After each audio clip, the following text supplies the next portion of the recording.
Just a reminder to our Speculating Wildly About Crime listeners, this is for entertainment purposes only and solely the thoughts and opinions of our team. We do invite you to sit back, relax, and enjoy the show. Welcome to Speculating Wildly About Crime. I am Cyndie, and I will be your host for today's episode. We will be discussing the disappearance of Jodi Huisentruit, a story that has been on my mind for years.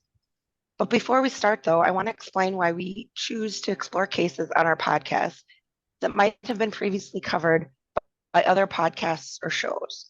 Our motivation isn't to claim a radically different idea. Instead, we discuss these stories because the narratives of the victims deserve to be heard, whether they're still missing or the events surrounding the case can offer valuable lessons to all of us. By retelling these stories, we aim to keep them in the public consciousness, believing that even reaching one more person could end up solving the case. Our commitment lies in giving the voice to the victims. In researching for this case, I took most of my information from the findjodi.com website and podcast, with a few other references that'll be in the show notes. So please visit findjodi.com if you have any questions on this case. They are a team of investigative reporters, some of whom worked with Jodi, and they are dedicated to solving her mystery. So we'll start with the day of her disappearance. Jodi Huisentruit was a 27-year-old news anchor in Mason City, Iowa. She was a beautiful blonde with an upbeat personality, probably the typical morning TV anchor for any channel. But on June 27th, 1995, she was supposed to be at work between 3 to 4 a.m., which was her regular start time as a morning anchor on KIMT TV. Jodi apparently had overslept, though, because her news producer, Amy Coons, called looking for her around 4:10 a.m. And Jodi assured her she'd be on her way to work. However, Jodi never arrived. Amy later said that Jodi has been late before and nothing seemed out of the ordinary that morning. But around 7:15 a.m., one of her coworkers called the police to do a welfare check on Jodi because she still hadn't arrived to work. When the police arrived, her red Mazda Miata was found in the parking lot, in its normal parking spot, about 12 feet from the entrance of her apartment complex. The police did find signs of a struggle.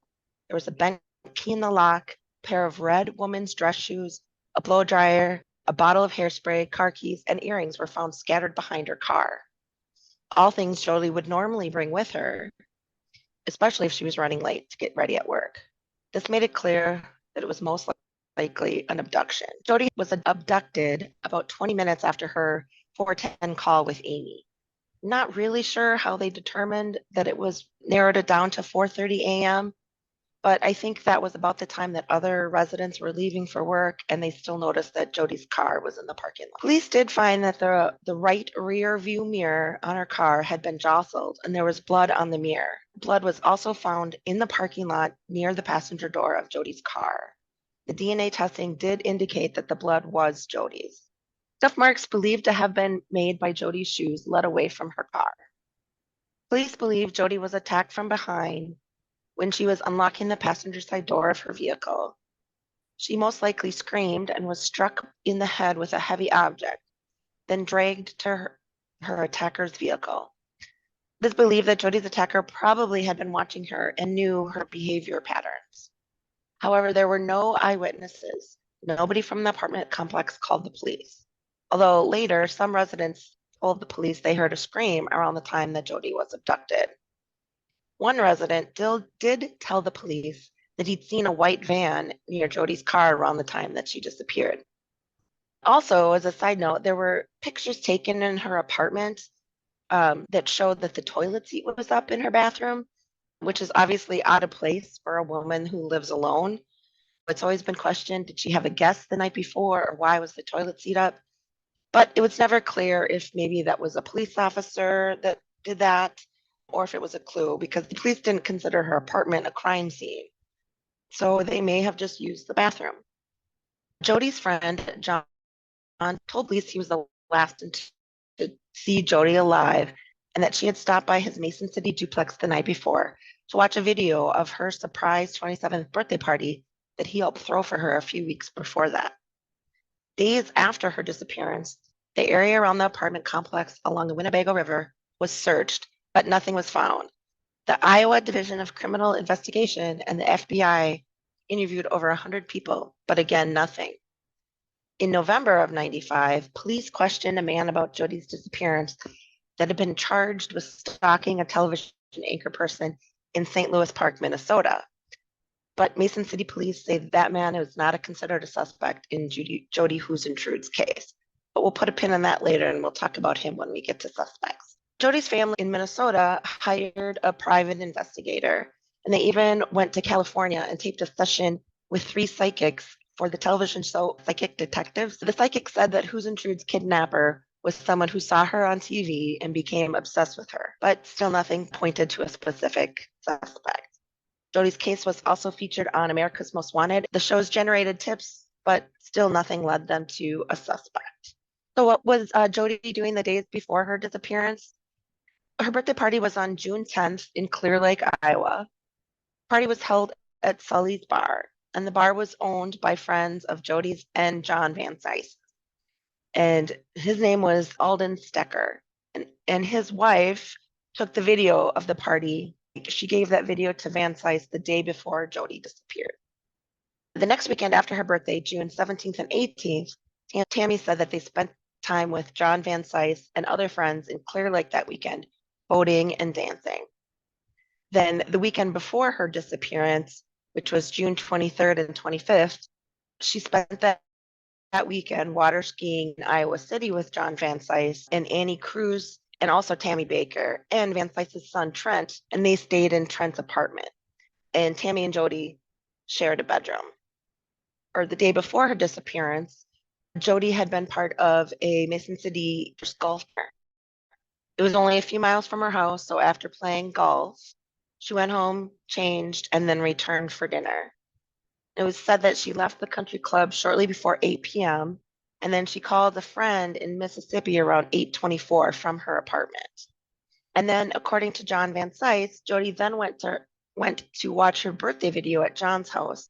And his house was about 2 miles away from Jodi's apartment. And I read somewhere that left his house about 10:30. Jodi's last entry in her journal, which is another story, but that got published everywhere, it was dated 2 days before her disappearance. Jodi wrote about how much fun she'd had water skiing on Van Cise's boat that weekend. Van Cise named the boat after Jodi, although her name was never actually painted on the boat. The lack of concrete evidence led to tons of theories on this. Did someone she know get jealous? Was it a potential stalker, an ex-romantic partner, or an acquaintance with bad intentions? So let's look at now who the police questioned. So the known suspects were, of course, John Van Cise. He was 22 years older than Jodi. He was the last person to see her. Van Cise had repeatedly denied any involvement in Jodi's abduction and has never been arrested or charged in connection with her disappearance. He told the media he took a polygraph and passed with flying colors, but we all know how much you can trust polygraphs. Jodi's sister claims that Van Cise was obsessed with Jodi. 2 federal grand juries have reportedly been convened in connection with Jodi's case. No indictments were handed down by either grand jury, but a friend of Van Cise, LaDonna Woodford, said that she testified that Van Cise was home when she called him about 6 a.m. on the day that Jodi disappeared, and they went for a walk in the neighborhood. But could he have time to kidnap Jodi and hide her and go for a walk somewhere between the hours of 4:30 and 6 a.m.? Jodi disappeared in 1995. So in 2017, Van Cise was subpoenaed by a federal grand jury in Cedar Rapids, Iowa, and he drove from his current home in Phoenix to provide a DNA sample, fingerprints, and palm prints. And then also, at that same time, the Mason City Police Department obtained a search warrant to place GPS tracking devices on the 2 vehicles that were connected to Van Cise. But these were not the vehicles that Van Cise owned in 1995, but the police did tell 48 Hours that the GPS searches did not produce anything. I don't know if maybe they hoped that after giving his DNA that John would go visit wherever Jodi may have been, or something, but the affidavits for those search warrants are still sealed. We're not sure exactly what the probable cause was to get those tracking devices. I wonder too whether they were thinking that that the heat was coming on him, that they had been questioning him, brought him in for all of this, that if he thought that they were getting close, if he was the one that did it, that he would go and try to move evidence, move the body, the remains, something to a different location. Yeah. That's what I was thinking as well, that they thought something was going to give, that he would reveal something. I just want to make sure I'm on the same page. So this happened in 95, but they didn't start tracking him until 2017. So what is that, 22 years? Yep. That's a lot of time. Was he in Minnesota and then moved to Phoenix? Yeah, he was in Iowa. Yep. And then moved to Phoenix. Yep. Oh, wow. Okay. Yeah, he's been a suspect from the beginning. But they just never had any good evidence on him. And what years were the 2 indictments that they couldn't get through? I think I'm not sure exactly what years those were. Okay, because I'm sure we've all heard the joke of you can get a grand jury to indict a ham sandwich. So if they had 2 that didn't go through, and now 22 years later, or however many years later, they're getting enough probable cause to put GPS trackers in 2 vehicles, that seems like a lot. Something had to get a judge to sign off on that. Right. And those are still sealed, so they weren't able to, we don't know what's in them. Is that odd for them to still be sealed? I don't know if it's an open case, if they consider it an open case. And I don't know, has he been officially cleared? Not that I've seen. Okay. Maybe that's why they would keep it sealed. I'm not a lawyer, Carolina. Is that why they would keep it sealed? Yeah, I assume yes, but I don't know the answer to that question specifically. All right, we'll go on to some more possible suspects here. There's always been questions if there was a random stalker. Jodi reported to the Mason City Police that she'd been uncomfortable by a person in a small, newer white truck in October 1994. So that would have been a couple months before her disappearance. But the truck and the driver had never been identified. But besides that, she also had told some friends, and she had started taking self-defense classes, and told her instructor that in the months prior to her abduction, she had felt she was being followed. But even with all of those concerns, the police were still skeptical that it would have been a stalker that abducted Jodi. However, Jodi would have been pretty easy to stalk. Her home address, her apartment number, phone number were listed in the public phone directory. And Jodi had lived in her apartment, which faced the parking lot, since November 1993, so 2 or 3 years before her abduction.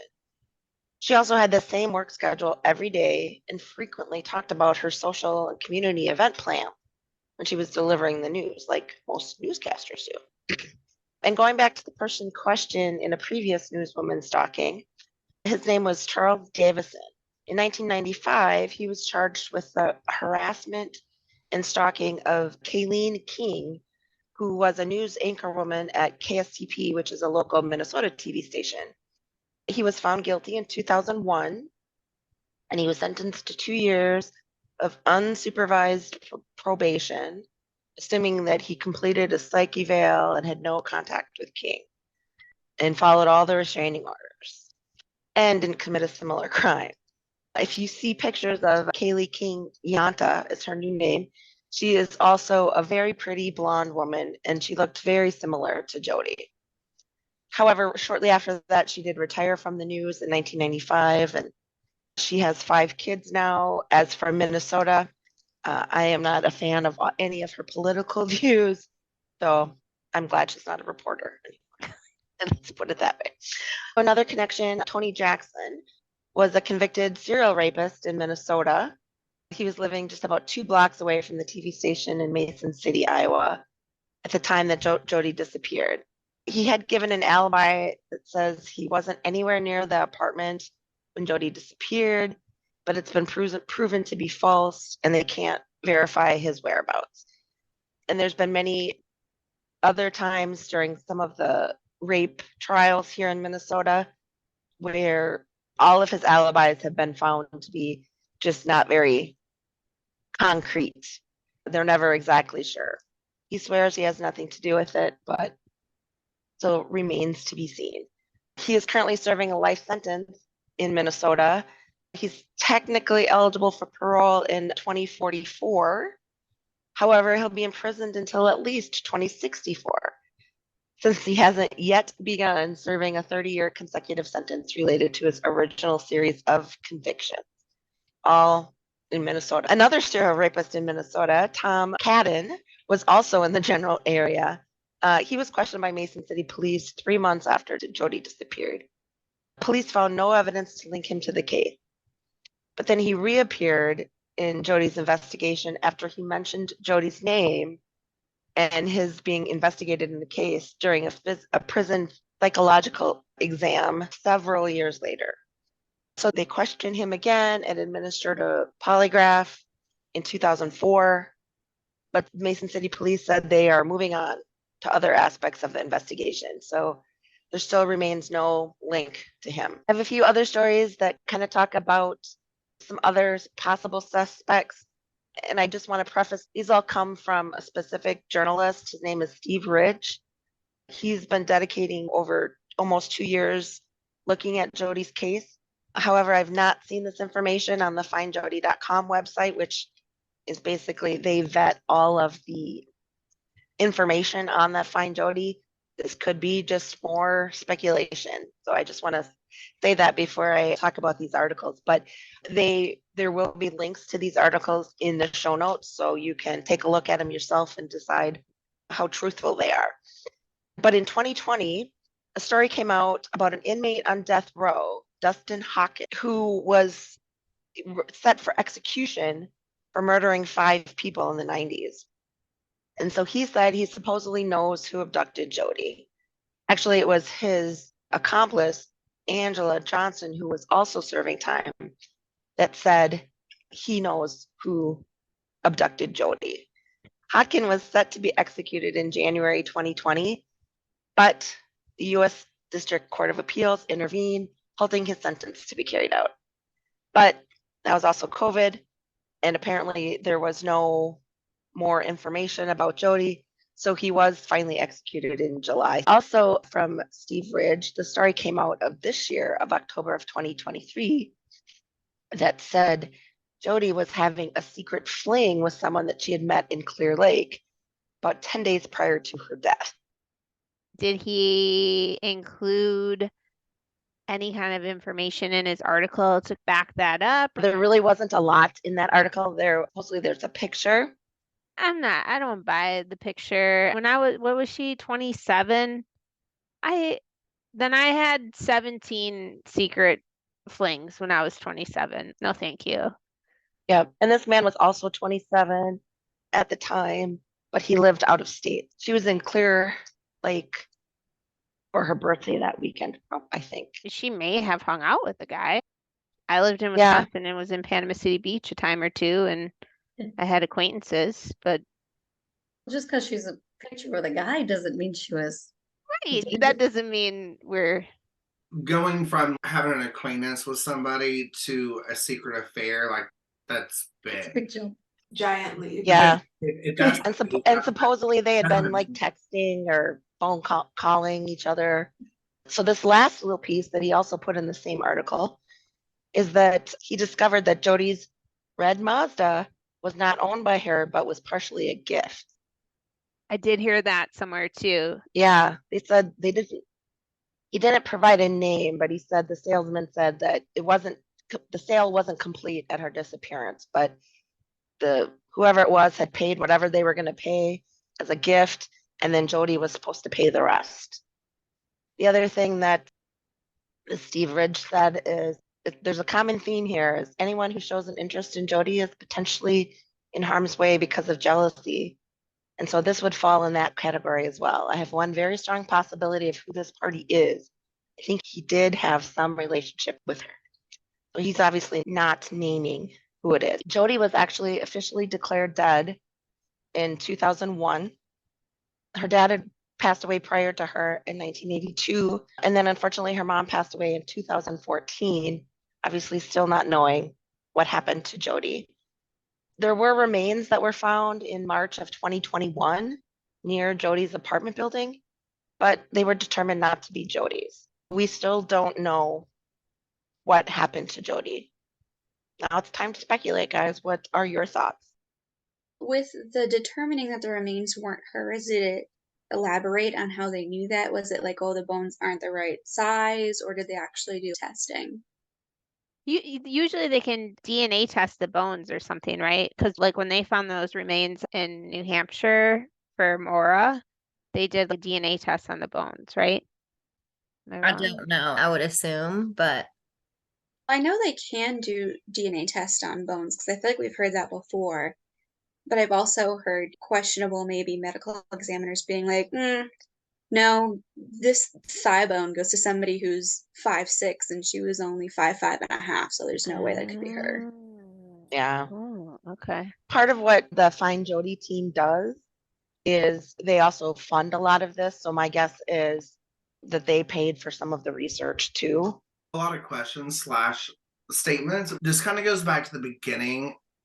And Jamie, I was waiting on you to jump on this, and the fact that you didn't, and you're smiling because you know what I'm about to say, I think. When you mentioned the toilet, you said the toilet seat was up, so could the cop had used the bathroom? Wouldn't that be part of contaminating a seat? Mm-hmm. Can you do DNA testing off of urine? You can. Okay. I think so. So now I don't know if you can or not. But yeah, they weren't sure. And this is, I think I'd heard this in the podcast that none of the police ever said, yeah, I peed in our apartment, and they Right. didn't consider that the crime scene. So they didn't like wear booties or anything in her apartment because they knew she had been abducted outside of her apartment. So would that mean that somebody was there with her the night before? that's the speculation. And there was some other evidence to point to that, right? Because wasn't there Oh, there were some wine glasses. wine glasses, and wasn't there something found in the trash? 2 wine glasses were out, and her bed was made, which could mean something and nothing at the same time, right? Some people are religious about making their bed. Half of my bed Yes. is made every morning, the other half is not. You all decide who does what. But yeah, But it could also been that she never even slept there. correct. There's never been anything concrete one way or the other. And is it Maybe. possible with the 2 wine glasses that maybe she's just not a great dish doer, and she had a glass of wine a couple nights in a row and just never Well, washed the glasses? I'm a clean, tidy person, but there was a situation a couple of years ago where there was a couple of wine glasses. There was the only 2 things that was dirty, but one of them had red wine stains in it, and one of them had white wine stains in it. Because I had a little bit of red wine left, I poured that in the glass, drank that, but I'm not going to pour my white wine on top of that. I've got another glass. So it makes me wonder, was it all the same? Or was there lipstick on one and not on the other? I may be harping on something that doesn't matter, but the whole like toilet thing does bother me, because I feel like if you're going to see a raised toilet seat and you're grasping at straws for a crime scene, because the only crime scene you have is just the scattered stuff out in the front, then surely a cop wouldn't use that. And because my question is the toilet seat up? Can you tell it was freshly cleaned? I have so many questions about, and I'm probably harping on something that serves no factor, but I cannot get over this toilet seat. That was something else I heard in a podcast say, if I had a bender, because I'm at this golf event all day, then I come home, then I go to John's house, and then I come home and I drink more wine. If I did something in the toilet and I lifted the seat to clean it up, I might be too messed up to care, right? Just about her schedule, right? Like your routines are going to be based around your schedule. If she's this morning newscaster and she's going to be at work, and I'm pulling times out of my ass, you may have mentioned them, but if she's going to be work at 6 in the morning and you're waking up at 4, I know that I'm an early bird. I wake up, I start my coffee, I will wipe out the sink while I'm doing that and tidy things up as I go. So I don't think it has to be some catastrophe to run the brush across it. It's something that I do on a regular basis. No, I agree with that, David, except that if she's already running late, she probably wouldn't have. But it sounded like she ran late on a regular basis. She did. Like a 15-minute. Now, after that 15 minutes is when they start to be like, okay, she's supposed to be here at 5. She's usually here by 5:15, but then at 5:25, 5:30, they're like, WTF. Like, what is on time for me is not going to be your on time kind of thing. Yeah. So, like, I caught on to that with the way you presented it is, yep, it was late on a regular basis, but it was still enough time to do her part. And yep, I was just thinking too that I'm pretty sure you said, so correct me if I'm wrong, you said it was generally like 3 to 4 in the morning. And then at 4:10 is when her producer called her.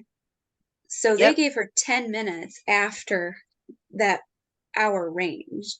So to me, either they really needed her there by 4:30 or whatever, or, oh no, she's never like this late. Maybe she's getting here at 3:45 and that's considered late because she's actually supposed to be here at 3. To me, that 10-minute window is prominent. Yeah, and because I think Amy called her quite often when she wasn't there by then, because then they still had the 10 or 15, because she only lived a couple miles from the place too. So yeah, so I think she needed to be there by 4:30. Plus, she needed to then get dressed and ready and makeup, and what she was bringing with her. So, because I think the newscast started at 6, I think. So when she wasn't there, then Amy had to do the broadcast for her, which usually doesn't happen. She was ready to do it. And that's why when she still hadn't shown up after the news broadcast, that's why at 7 or 7:15, that's when they were really worried that she had never shown up. So that's when they called the police after they had to scramble around and do the news broadcast. I assume the answer is no, Cyndie, because you said that they didn't treat her apartment at all like a crime scene. Did they collect any evidence from there? DNA from the wine glasses? I don't think so. I don't recall doing that. And again, this was 95 too. So some of that stuff was still new. Very new. It's just so unfortunate because it seems like what happened is they just got there, they saw everything outside, they saw her car still there, the sign of the struggle there. They immediately deemed it was some stranger that was in the parking lot laying in wait for her, not somebody that had been in her apartment, left with her, and then had the struggle, took her away. I just, it's so frustrating. Because I think we could at least have some level, if there was 2 DNAs on the wine glasses, we could have somebody to at least talk to that you were there at least within, I don't know, the time it took her to do the dishes, which I guess it could have been a while, but still, like, you had been there recent enough to be drinking wine there. Let's talk. Yeah. That's the frustrating part about this case again. Did we just do the frustrating cases, don't we? Like, it could have been solved if they just would have investigated the apartment. Yeah, that's really ridiculous. You would think, even if they didn't think the apartment was the crime scene, why are you not doing any investigative work in there? And then if you're peeing, that just seems like a terrible idea. As you're saying that, I want to go back to her bed being made. If I'm running late, I am not making that shit. I am popping out of bed and grabbing my shit. Unless you slept on the couch. I'm dead set on she got too drunk and slept on the couch. She didn't sleep there at all.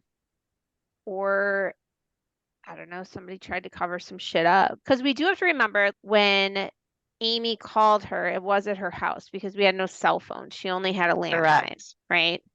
So she was at her house at 4:10. at 410. She was still in her apartment. If you Google it, her apartment complex was basically like a 2 or 3 story apartment building. I don't know what floor she was on. I want to say second. And right out the door was her car. I was going to pivot and talk about the alleged white vehicle because you had mentioned that neighbors thought it was a white van. It's always got to be a white van, right? Well, Yep. But you had also mentioned that somebody she knew or was one of our stalkers had a white pickup. Am I recalling this correct? Yep. Okay. So, do you know how far away this eyewitness was? And is it potential that they did see a pickup and not a van? Again, from the Find Jodi podcast, Scott Fuller, who was the voice of it at that time, he interviewed it, and it was a woman that she lived in an apartment complex across the way from Jodi's. And she said she had rolled over. She heard slamming car doors or like on a van, like the sliding door. And she might have peeked out and just saw that and then just went back to sleep.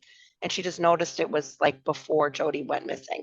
I feel like someone saw the van pull out of the complex as well. But again, 4:00 in the morning. We're totally on the same page though, because I had in my notes, we say white van, but when we think of a truck, we think of just a truck with a bed, right? But they have those truck cover things that makes it closed or whatever.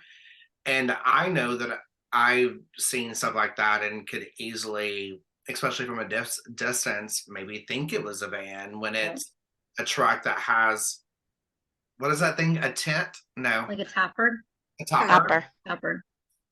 A tent. Well, A and I tent. know, I think tent. also part of it is like semantics, because I know like people that have like big like Ford Expedition or Explorers, they'll call them a truck when I would consider a truck to have a bed in the back. Well, I just know eyewitness accounts are shit for the most part, and that's not in a mean way. That's just we might think that we see something that we're not actually seeing. For one, two, it's what 4 a.m.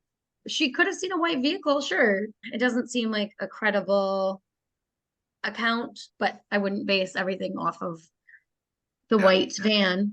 Could very well be a white truck. So with a lot of the love interest and the, I guess, suspects that were mentioned were all men. But I'm wondering, because it's a dog-eat-dog world, right? And if she is this cute little pretty newscaster person who probably has other people that are going to get frustrated with her because she's at this stance and level, but she can be late. Was she in competition with anybody on a job promotion? Yeah, they did talk about that with Amy Coons, her producer, because Amy had to go on the air, and then until they were able to fill Jodi's position, obviously Amy had to cover. But otherwise, everyone just loved Jodi, so there wasn't really any competition there. So they put that to the side, that there wasn't any competition in that regard. But I still don't love that though. I can tell you I love you all day long, but when it comes to my job, my pay, and my fame, even if it's local newscasting fame, I could easily get some resentment and find a way to work my way up the ladder. Back in. That's a really good question. I don't think I've ever heard that as a theory. I know, I thought I was going to be all original, but then Cyndie was like, oh, on the podcast they talked about that. And I was like, of course they did. Yes, But, I could not cover everything that they covered because they did, gosh, I think it was literally like 20 some episodes, and they haven't released anything super recently, but they do continue to release episodes as they have new information. And there's a lot of stuff that I didn't cover, hoping that you guys would bring some of it up. That was a good job. Pissed though, like she was angry that morning that she had to cover for her. Yes. And she would get pissed often when she would be late and then run in and still be able to be the star of the show. So I love that idea and where you were going with it, because it definitely crossed my mind too. And she made sure to mention in several interviews that They were not acquaintances outside of work. They only worked together. They did not hang out together. So I did sometimes listening to her get a little like, did you hate her? Did you shank her? Did you have, obviously you didn't do it because you had a very solid alibi. The first thing that really bothers me about John is he said about 1,700 times that I was the last one to see Jodi alive. How the fuck do you know that? Number two, you're the only one who said that she was at your house. She literally had a phone conversation with somebody before she went to your house and didn't mention anything about it. So that was really weird to me. The other thing that is almost a smoking gun for me is he called the station that morning at in between 4:10 and 7:10 and asked Amy, "Where's Jodi? I haven't heard from her. Is everything okay?" Never called the station before that day, according to the podcast I listened to. I don't know if that was also on Finding Jodi, but those two things were just like ringing in my ears the whole time I'm listening to this. Another Yeah, I thing about him is he, like in interviews, immediately started speaking about her in the past tense. Yes. Yeah. Yeah. And he showed up. I think he watched the news broadcast and realized she wasn't on the air. So that's why he may have called. Why are you gonna Maybe. make him sound okay? I'm not sure that he is either. But, and then he showed up. So he was the one that went to the police. He went to her apartment building at 7, 8 o'clock in the morning and told the police, yep, she was at my house last night. I was the last one to see her. He went there. That's my guess is, so he went on his walk. He went on a walk with LaDonna. They did that every morning. So he went, I don't know, 6 o'clock, 6:30, went for a walk, and then ended up shortly thereafter, must be, maybe he watches Jodi on the news and she wasn't there, called the station, and then ended up going to her apartment. Okay, fine. That's an okay reason for well, him maybe. to call. That's my But my- speculation. I don't know. My thing with John, though, is I feel like there's a very fine line with him between confidence and cockiness. Is he being so upfront and helpful because he knows he's got his bases covered and they don't have anything on him? Or is he being upfront and actually honest because he doesn't have anything on himself? If he's complying Yeah. with taking these alleged polygraphs and allegedly passing them and going to the police because maybe he's figuring, I'm the boyfriend. I know that they're going to come and ask me questions one way or another. I just can't suss out which one is which. So I think he wanted to be the boyfriend though, right? He was not. He Right. was very much obsessed with her. So I liked where you were going there. And I keep going back to what happened in 2017. And I'll go back to my question I asked earlier of the police have to know something, right? It goes back to the thing that I beat my head against the wall with every case that we talk about. And I know it's what they have to do, and I know it's their job, but it just frustrates me because they know something that we don't know, and they have to hold it tight because that's the only way they're ever going to catch him. So they've got to have something on him for them to track his car. What were they trying to get out of? If they're tracking his car in 2017, he's in a different state. What was the end goal there? I think the point made with that was really interesting, that maybe the police thought was that if even though it's 22 years later, if we're bringing exposure to this, that it's going to scare him to maybe want to go wherever he hid the body to then dig it up or whatever, to take it and hide it somewhere else.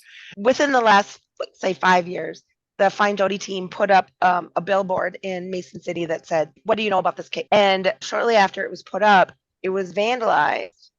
And on the sign was written the police chief's name at the time of her disappearance. And it said Machine Shed.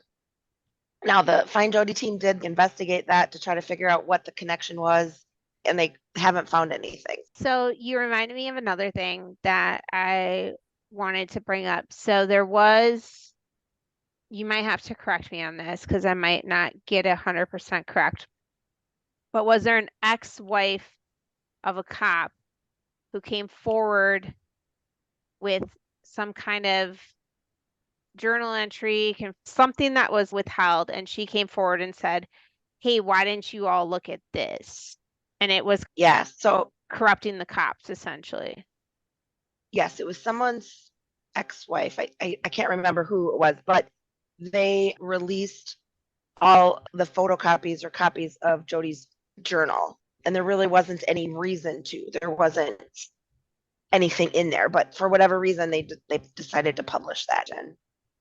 And what was funny with this case, though, too, is the FBI were involved fairly quickly. So I don't know if it was why that was, because they were like on the scene right away. So I don't know if it was just because Mason City's not that big and it was a fairly popular newscaster, or if they thought it crossed state lines. Can I ask a question about John? Does anybody know like how long their whatever it was, friendship, does anybody know how long that had gone on? Was that like a recent thing? No, they had been friends for quite a while. Because I'm just thinking, did she know that he wanted more?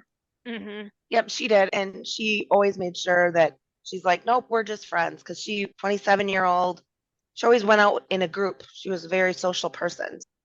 I just know for me, if there was this man who was whatever, 20 something years older, and I had no interest in what his ideas were, I would definitely add some distance in there. There are people in my life right now, like, where I will meet you in a group, but I'm not going to go to dinner with you or go meet just you at a bar because I don't want you to get the wrong idea. I would not have gone to his house to watch the video or that's like, still suspect to me. Yeah. I would turn that into a group thing where, yes, me so and so will come over, or. But I think that she presents, from what we know, as a really kind person and maybe a people pleaser. And like when you work in a public setting, you're just overly friendly. And I don't want to say naive. That's not the word I want to use, but I also feel like 27, maybe you're not setting those boundaries the same you would later on in life. Exactly. Does anybody know of friends' accounts of what was going on with them or family, what they knew about it? Because everything I've heard about this, whatever their relationship was, what he came out with. Mm-hmm. That's a really interesting question, because it's just so skewed from just his view. Yeah. Everything. You don't know exactly what she was saying to him. That's true. What he was saying back to her in those like private conversations. That's very interesting. And if her closest friends and family were, I don't know this, but if they were on we've never even heard her talk about him, then that is a total game changer. Because no, her sister basically said he's obsessed with her, and I don't think her sister was a fan at all of John's. And Jodi did do a lot of things like with that Tammy, and there was a few other friends that they would go and spend the weekends with a group of people with him.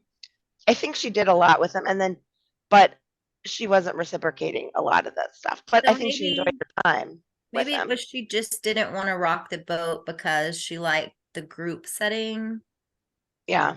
And I think, I want to be careful how I say this. I don't want to throw shade to her, but I think he was very generous with things that he did and gave to her. And I think she liked that, but was very clear about her boundaries of, we are just friends. We are hanging out as a group.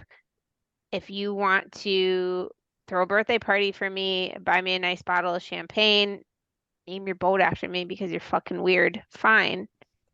But we're still not going to fuck. I think she was setting those boundaries. I think that it makes sense that, and he could have been saying back to her, like, yes, I do want more, but I care about you. Let's be friends. So.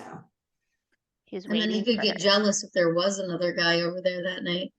Because if he's already stalking her and he's watching from the parking lot, and he knows her routine, and he knows all these things, right? He goes for that walk at 6 in the morning every morning.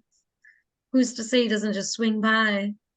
Because Mhm. it's Or- one thing when you have this unreciprocated feeling for a person, but then as long as they're not with anybody else, you still in Yes. the back of your mind are like, it could happen. It could happen. But as soon as you figure that out, then totally turns the tables. Yep. And if that Steve Ridge story was correct, she had met somebody while she was with John at his cabin and had been calling and communicating and hanging out at least a little bit because he lived out of state. So, yeah, was it John that was jealous? Was it somebody else, that the newscaster that you think you fall in love with just because they're on TV? You all know this case, and I don't. So a lot of my responses is absolutely coming from what I've learned tonight. But I do think, and this isn't about the podcast, it's just life in general. Like, I do think that it's human nature to give yourself those false sense of securities, right? Like, even when I was a bartender and would have men and women throw me fat tips and ask for me to come be on their boat. Like, sometimes I did those things, knowing that maybe they thought something else was going to happen, but I never thought, oh, if I said no to them, I'm going to die. You know what I mean? So we're able to have these false sense of securities. And it almost makes me wonder if that is one of the things that played a factor into this with her. But one of that last thing that I have in my notes that I would love to ask about is, Cyndie had mentioned the journal.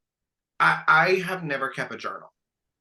We've heard stories where people keep a journal and it's all happy, pretty, fluffy stuff. And sometimes it's just their way of trying to trick themselves into thinking life is great and grand. And then sometimes it's the whole truth, and sometimes maybe it's to the left. I'm very curious, were there things in the journal that alluded to dysfunction somewhere? Cyndie, you could speak more on it, but I didn't get that vibe. I didn't either. No.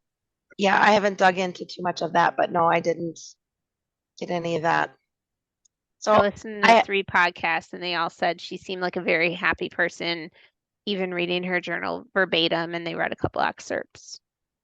I think it depends on like someone uses a journal. I think like I definitely have journaled before, and I feel like I have ones where I almost separate them out. Like ones where I do have like happy things that I want to remember because I have such a terrible memory. And then you have that kind of, I also do like rage journaling where I'm like mad and it's a lot of emotions that maybe I feel in that moment that I'm not going to feel in 2 days when I have time to process whatever like I'm thinking. But that's, I feel like, a very interesting point because it's like that part of this case makes me so uncomfortable because it's obviously something that was like her private thoughts that she never would have expected to be out there for the world to look at.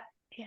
But because she's missing, it's something that you want to look at to see, are there clues? Are there things in there that could lead to somebody, like even in some of those happy memories, maybe just people that she is close to or are close to her that you can think about. So I think that's a very interesting point. It's just sad too, isn't it? Like that they released that journal. If you think of it in the way of it was a stalker or somebody who was obsessed with her that did this, and he took everything from her then. Because not only did he take her life, but he then also, like, all of her stuff is exposed and out into the world just because of the fact that she's missing. So that's essentially just really fucked up. I have one other suspect that I was thinking of that you guys didn't mention, but that wasn't documented anywhere. One person that was water skiing with Jodi was Trent Van Sythe, which is John's college-age son. He has claimed that he had nothing to do with it. Jodi was just his dad's friend, all of that good stuff. He's living his life being a normal person with no involvement to this whatsoever. But that was one person I was like, oh, when I was researching this, I'm like, I have never seen anything on him. But that would be why, because apparently they've run that course and nothing was there. He crossed my mind too. You did talk about the rapper, but I don't think we talked about why he was also a suspect in addition to.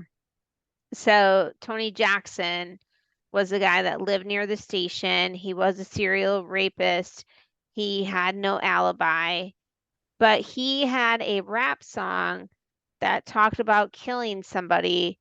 And one of the lyrics said she was stiffin' in Tiffin. And Tiffin is a town that is near Mason City. And so that's why they had this crazy speculation that said maybe he was writing a rap song about her. I love me some crazy speculation. I love me some rap artists, but when I heard this, I couldn't get there. I couldn't. I really wanted to, but I couldn't. But now that he Yeah, has no and alibi, maybe I'm going back there. I don't know. And we can't discount the fact that he's a serial rapist, right? Do you know from his previous crimes, was there a consistency where it was about opportunity, or was stalking involved there? there isn't really anything other than he must have been bad at it because he left a lot of physical evidence. So even when he said he had alibis, none of the jurors believed any of his alibis. He was convicted based on physical evidence, DNA and fingerprints. And there was very little of that left at Jodi's scene. So why was he worth a second look? And it's from the findjodi.com podcast. Tony Jackson had stated that he never met Jodi. This is contradicted by two witnesses, including a man who claims that he accompanied Jackson to the Southbridge Lounge in Mason City for the express purpose to meet Jodi there. Jackson also worked at two restaurants in Mason City, including one that Jodi frequented often.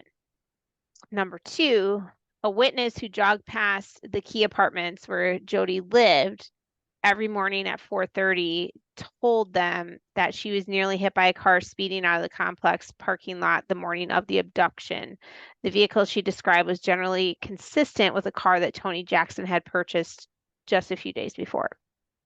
And we've talked about stalking was likely an element of the Huisentruit abduction. Tony Jackson stalked some of his victims for months prior to attacking them, including inside their homes and workplaces.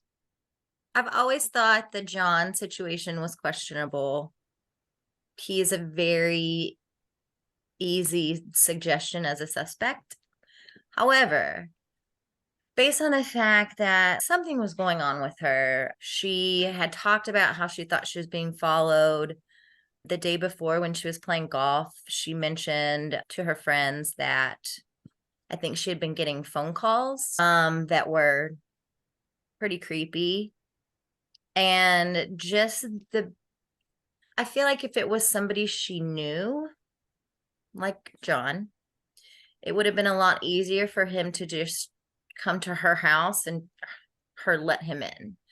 But the fact that she was literally like abducted in this place, again, it was 4 a.m. But you got Sally Lou over here jogging, and like it was still a pretty public situation. And the fact that her car was so close to her door, it wasn't like she had to walk like to a parking garage that was very far away and be secluded. Like this was pretty visible.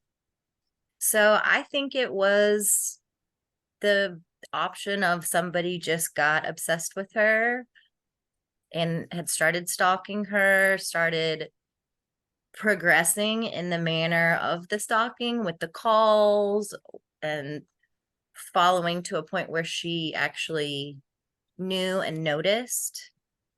I think it's also the hardest theory to accept because it's the hardest one to prove. But just based on, this is the one case where we have no limit of suspects. Like the list is so long of the people that they looked at and investigated. And so I just think it was somebody that was never on the list, and I don't know that this one will get solved. Yep, because they've interviewed so many people. Find Jodi team literally went through everyone that lived at the apartment building and tracked them. Yeah, it's going to be tough. All right, Carolina, what about you? Yeah, I think just going with what Janelle said a little bit, I do think this one is going to be very tough to solve unless somebody talks. So unless who did this has told somebody, has said something to somebody, and then they come and give the tip, and then they're able to tie the evidence to that person, I think we're going to be in a difficult spot to solve it, unfortunately. With this case, I have felt like it's Van Cise. I just feel like it's him, that he did it. And not that he's an easy person to say that he probably did it. And I think I keep going back to the fact that I feel like the police feel like he did it, or the police felt like they had enough on him to get those warrants to track his car. They had to present something for that. Now, I wonder whether, I know you said that he came and did his DNA and his palm print and all of that. I wonder whether they got prints off the car and that went into the potential warrant to get that his prints were found in the car. But is that? I think they'd have to have more than that because they're friends. He could have been in our vehicle before. Handprints, palm prints could be explained away. Also, I feel like it'd probably be hard to get usable prints off a car that has been in the elements. Multiple people are touching it. I don't know. I know that fingerprint, like all that evidence can be tricky sometimes. But I don't know. I just feel like I keep going back to the police obviously have something. I wish we knew what was in those affidavits to get those warrants. And I understand totally why that's not being released, but I feel like that would give a clearer picture of why they are signaling in on him, because I feel like there has to be something there that they are doing that. But then I go back to the fact of he's been voluntary with all that information that he gave to police. Oh, she was with me, she was doing this. To me, it almost feels as though because he was in love with her, because he was obsessed with her, is he just trying to insert himself in some way into this investigation, into this case? I feel like I could see it that way too, but I feel as though right now he's probably the most solid lead and suspect. And I think I'm basing that mostly off the fact that I feel as though law enforcement has information that they're just not releasing, that if we had it, we could say, oh, that makes sense, we do think it's him, but they're just trying to get a little bit more to actually tie him to it. So I feel like those are my thoughts. All right, Jamie, is your thought? Okay, so I'm going to go a little crazy, but not as crazy as I usually get. So hopefully somebody will visit my island today. So I think it could be two things at the same time. So my two things are, you can't rule out, and I'm a huge believer in validating feelings and validating thoughts. And she talked so much about somebody was stalking me, somebody was following me. I never felt comfortable. So I'm going to bring that in with John, right? So why can't two things be true at the same time? This guy is a little off to me. Like I said, I don't love that he went to the police and said, I was the last person that saw her alive. He called the news station, which, Cyndie, I still will give you credit. Like, he had that's a very good reason as to why he would call the news station, but still, it's fucking weird. And just the fact that he was so obsessed with her. And then you pair all of that with the sister said he was super obsessed. So I think maybe not quite to the extreme of having an alter ego or another thing, but I think he was the stalker and John one and the same, right? he was stalking her and he was the one making her feel uncomfortable, but he was also this creepy friend who clearly wanted to be with her and would do anything to be in her life. And to your point, Carolina, like you just said, would cooperate with the police just so he could hang on to that. I still have a little piece of her. And that's why he cooperated so much. And I don't know. I think both of those were the same. And I think I don't believe she went to his house that night. I think that's absolute bullshit, especially when you take into account we didn't talk about she left what time did she leave the golf outing thing? Sometime around 8 Okay, she left that at after 8 dinner. and she was supposed to be at John's house at what time? She called one of her friends in Mississippi And that's what I at was gonna say. 8:24, but they weren't home. But she talked to the So she husband. just talked. Yep. And So then she had a so sometime conversation. after that. So Yep. and he's saying sometime after that. so from 8 to 8:24, you went to your house, but then you were at his house or you were at John's house by 8:30. Like that, no, that none of that adds up. Like I just don't like that story at all. So I feel like he But made that shit up. But he lived super close to her. And like around 8:30, that like could easily be 8:45. Like I don't Yeah, and that was sad. And I saw that or I listened to that in a podcast too, but no. It didn't really say when she got to his house, but she left by 10:30. According to But him. And who then knows? back to Yes, according to him. which I think was your point. She never did anything with him one-on-one. Why would she all of a sudden go and watch this video with Well, him? I think everything she did with him was definitely in a group setting, from what we know, anyways, right? Yeah, I think he had been pretty insistent about the videotape though, because he just got it. Come on, you got to watch this. We put this birthday party on for you. So I think that was part of it. But again, it was from him. So it could be 100%. There's just no, I don't know. To me personally, I think he was also the stalker. I think he is definitely the one that did it. He knew everything about her. He stalked her to make her feel uneasy and just caught her at the right time. And this bullshit about he couldn't have done it because I walked with him at 6 a.m. Okay, 90 minutes is a long fucking time. Even if you didn't go bury her body in the woods yet, you can still bring her to your apartment. You have plenty of time to drag her body from the parking lot, to put her in your car, to bring her to your parking lot and still be ready to walk. I will hire Catherine Zellner and I will show you that it can be done. And Bob Ruff will come too. So, okay, Jamie, do you think that this was planned, like the conclusion was already planned out when he was there that morning? Like No. he planned to abduct her and kill her? No, I think it was a one-off. I think it was definitely a jealousy thing. I think whether this crazy theory about her meeting somebody when she was supposed to be with him that weekend, or he saw somebody come to her house, even if they were just like dropping off a fucking phone book and he got crazy about it. I think he was that level of obsessed where if any man went to her house, he was like, that is supposed to be me and what the fuck is going on? And I think he broke. So then my only rebuttal, maybe not my only, because you're still going. I'm always here for this. Is if it was pre-planned, then yes, I could see him being like, I have this many minutes. I have to be at this walk because that's part of my alibi.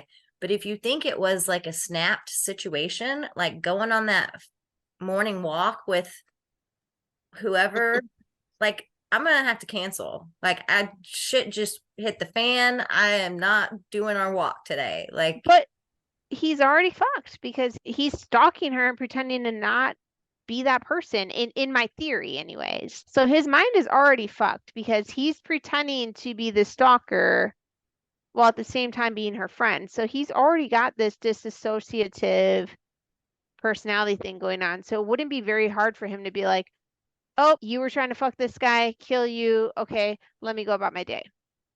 And whoever, no matter who, if if it was Stalker or if it was John or if it was the combined John the Stalker, whoever was waiting for her, and she was late coming out. So you're waiting there at the ungodly hour of 3 o'clock in the morning, waiting for her to come out, and she stands you up, even though you're just trying to kidnap her. So you have to wait like an hour and a half standing out in the outside trying to hide for an hour. When you're So whoever it obsessed, was you don't care. was mad. At that point, you would be mad though. Because your Like, why did you make me timeline wait for you? is busted. Yeah, regardless of what. Yeah. All right. Let's see if anybody else can rebut either Janelle, Jamie, or Caroline. Dana, how about you? Yeah, Jamie, you stole some of my. Sorry. No, it's good because that's the same thoughts I had of John and the stalker maybe being the same person. But like everything, I just have more questions. One of them being, like you said, Cyndie, you're already mad. They're already upset.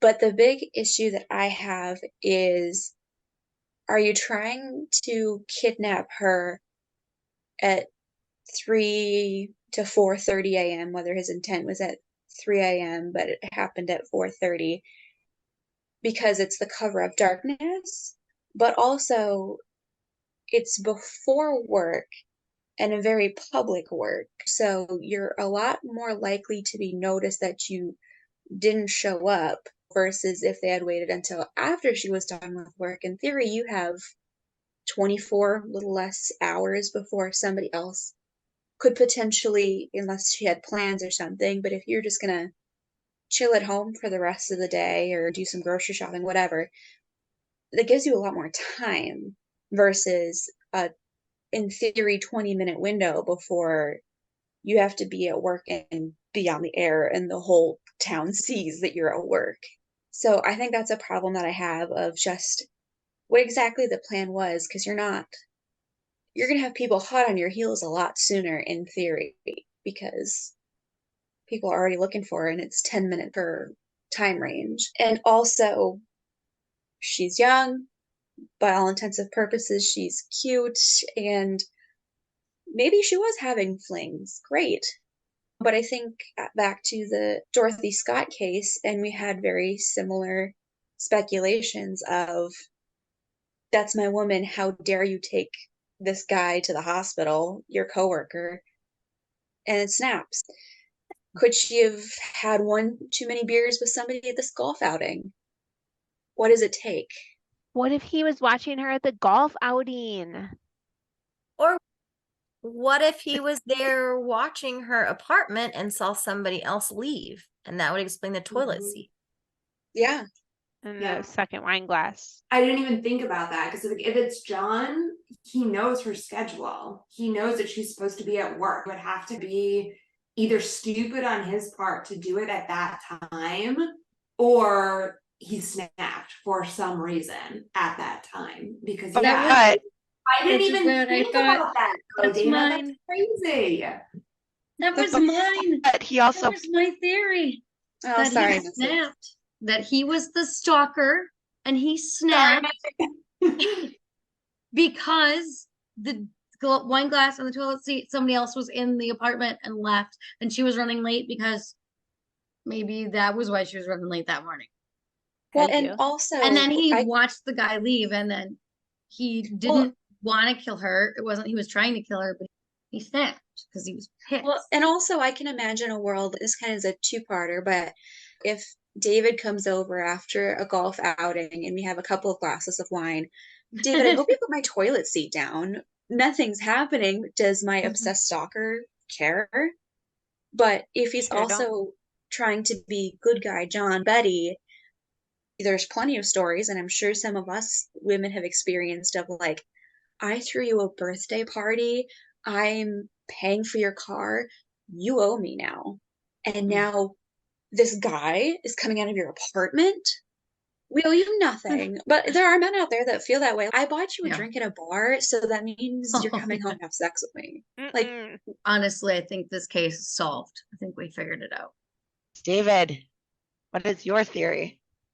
I'm nervous. I feel as when I start talking, you just want to see pictures of people just disappearing. And let me preface with, again, I'm totally brand new to this.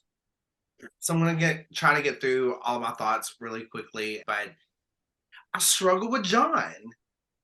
But not the way that you all think. I struggle blaming him because I feel like he, again, I don't know him.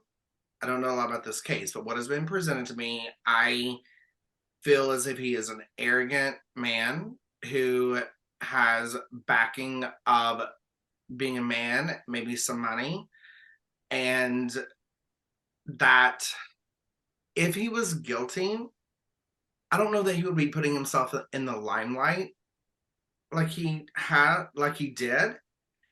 Granted, we've heard the cases of people like returning to the scene of the crime, but they always try to lay low. But from what I'm gathering, he wasn't trying to lay low with it. It's almost like he wanted that 15 minutes of fame, and this was his way of doing that and getting his name out there because he knew he didn't do it. Nothing be traced back to him, but he was still able to be in some kind of spotlight, in a sense. So there's that. Sometimes I think that we forget because of the cases, and I don't mean this just toward our group, I just mean this in true crime world general. I think that we forget that sometimes people are just victims of circumstances and it's the wrong place, wrong time. And unfortunately, sometimes just walking out of your apartment complex and down the stairs to your car that is right there in a community that you've lived in 3 years can also be a wrong place, wrong time. I feel like there's been all this talk about all these stalkers, but there's nothing to say you were a legitimate stalker that's had breadcrumbs leading up to this. And so absolutely it's easy to say you're obsessed with this person, she's in the spotlight, you're in love with her, she's a pretty blonde, but we're still limited on the breadcrumbs that has led to this situation. And so that kind of flags me. Where I think people might start logging out is every suspect is a man. But if there are those jealous spouses or that person that's looking for the job climbing the ladder kind of thing, if someone else wanted, if another female wanted John because of his stance or maybe their emotions to him, and this pretty blonde is playing a factor. I feel like in a lot of the cases we talked about, we've been able to say it was definitely a man or it was definitely a woman. I don't think that we can do that in this case. But every suspect grasping at straws is a man, and I'm not sure that it was, but that's just where I'm at. I had never even considered that. More of you're in my way of John because you are stringing him along unintentionally. Whoa. Who knows that the female wasn't saying, here's $5,000, get rid of her. Because another thing about John that I wrote down is, and I think that you all touched on this a little bit too, is if he was stalking her or if she had stalkers, why are you going to do it 15 minutes before she's already 10 minutes late to work? You're going to do it on her day off. Even though it won't take long for someone to know that she's missing, it's still going to buy you 24 hours before her next shift or 48 hours, depending on what her work schedule is. You're doing it 15 minutes after she's already 10 minutes late. You have zero time to hide and cover up. So we, of course, we have those cases where people are, like I think someone mentioned, I'm so mad because it was a man that left your apartment and I'm acting in this reaction, but I just don't know that this is one of those cases. I don't really know where I fall on this either. That's why I don't like this case, but that's why it's always interesting for me to continue to follow it. Obviously, in my brain, this happened right around the same time as Jacob Wetterling. To me, those two cases were intertwined. And because she's from Minnesota, she went to school in Minnesota, all of that. So it just all stayed pretty close. And obviously, some of the suspects were serial rapists in my town. It comes up. Yeah, I don't know. I think John is a good suspect, but for what Dana said, like, why would he abduct her first thing in the morning when he could have done it the night before, or he could have done it, things like that. And after all, the psychics that her family talked to said it was somebody that was obsessed with her that watched her on TV. So of course, you have to believe the psychics. Yeah, that's true. So yeah, I lean more towards it being an obsessed fan that, who knows, might not have even been from Mason City. They could have been quite a ways away and had no trace whatsoever. Even though they might have been stalking her, maybe not. Maybe they just, if they watched her on the news every day, they would know she gets up early. Who knows? So I don't know. My best guess is that it's a random person. That's why we don't have any evidence and can't find anything. But I also wouldn't be surprised if it was John. The disappearance of Jodi Huisentruit remains a mystery, compelling us to ask what happened to Jodi. The Find Jodi team continues to research every bit of information they can. And if you know anything about Jodi's disappearance, or if you would like to leave an anonymous tip, please call 641-999-1109 or contact the Mason City Police Department at 641-421-3636, or contact the Find Jodi team on their website, findjodi.com. And I want to close with this quote from Jodi's personal journal from January of 1994. Live with passion daily. Be passionate in everyday life. Live the way I want to live. Be generous, kind. And with that, all we can do is continue to speculate wildly. Thank you for taking the time to listen to our show today. We ask you to please subscribe to us on YouTube, Apple, Spotify, or anywhere else that you find your favorite podcasts, just so you don't miss out on any of our episodes. You can also find us on Facebook, Twitter, Instagram, and TikTok at SWACPod, SWACPOD, or you can contact us via email for questions, comments, or case ideas. Our email address is swacpod@gmail.com. That's SWACPOD@gmail.com. Thanks so much for speculating wildly with us tonight.